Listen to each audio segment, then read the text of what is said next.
मेरे सामने कोई चुनौती नहीं है और हम इस जलालपुर गांव में आए हैं, सफापुर पंचायत में आए हैं। आप देख रहे हैं लोगों का किस प्रकार से समर्थन मिल रहा है और ये समर्थन इस बात का प्रतीक है कि इन लोगों का संकल्प है कि बिहार के अंदर 1990 और 2005 का दौर हम नहीं लौटने देंगे। बिहार में फिर से हम जंगल राज की वापसी नहीं होने देंगे। यह इस बात का प्रतीक है कि इतने लोग इस समर्थन में हैं और दो धारा के बीच लड़ाई है।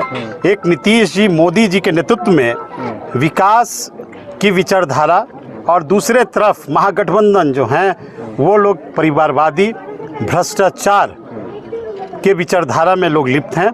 परिवारवाद और भ्रष्टाचार को पुनः बिहार की जनता नकारेगी, बरौली की जनता नकारेगी।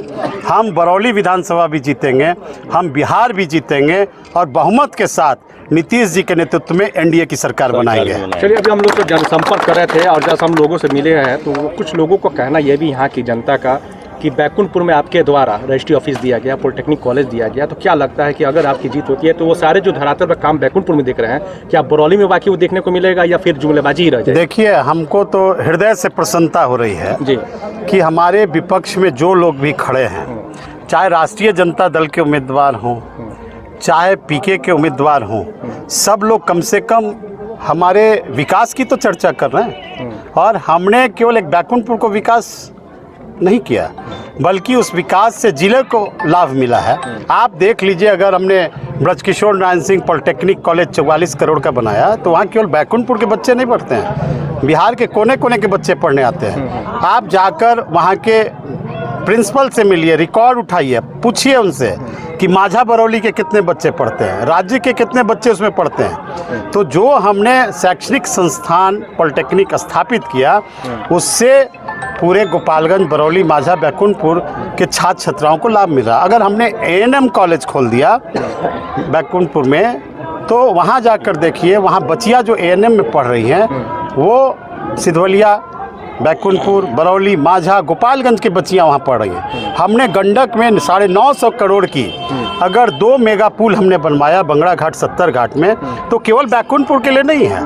अगर किसी को साहेबगंज जाना है तो बैकुंठपुर से तुरंत साहेबगंज पहुँचते हैं, मुजफ्फरपुर लोग पहुँच जाते हैं, बरौली, माझा, गोपालगंज के लोग पहुंच जाते हैं। 70 घाट हमने बना दिया तो इस इलाके के लोग आराम से केसरिया पहुंच जाते हैं। तो हमने जिला स्तर का हमने विकास किया है। उन लोगों की सोच, मानसिकता सीमित है क्योंकि लालू राबड़ी के समय में इस गंडक में एक पुल वो लोग नहीं बना सके, एक भी अस्पताल नहीं बनाए, एक भी पॉलिटेक्निक कॉलेज नहीं बना, एक भी इंजीनियरिंग कॉलेज नहीं बना। अब बताइए, नीतीश कुमार जी के शासन में इसी गंडक पुल पर 3 गंडक नदी में 3 पुल बना। यहाँ पॉलिटेक्निक कॉलेज बैकुंठपुर में, पॉलिटेक्निक कॉलेज गोपालगंज में, आपके इंजीनियरिंग कॉलेज गोपालगंज में, तो हर तरह का हम लोगों ने विकास किया। एएनएम, जीएनएम कॉलेज की स्थापना की है। तो और वही स्थिति पूरे बिहार की है। तो नीतीश कुमार की विकासवादी यह विचारधारा है।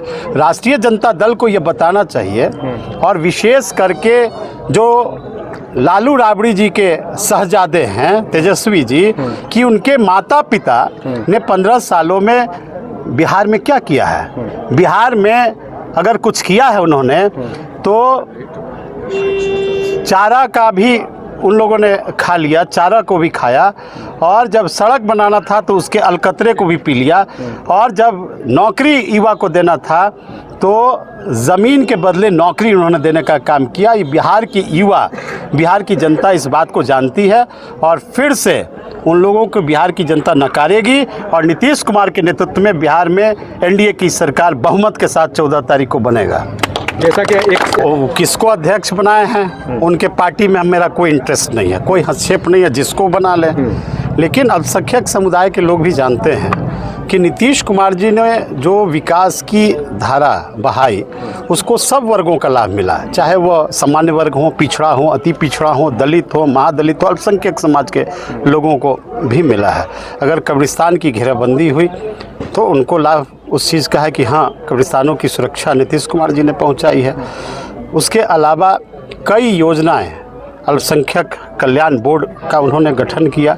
तो मुख्यमंत्री जी ने सबका ख्याल रखा, हर जाति धर्म का उन्होंने ख्याल रखा है।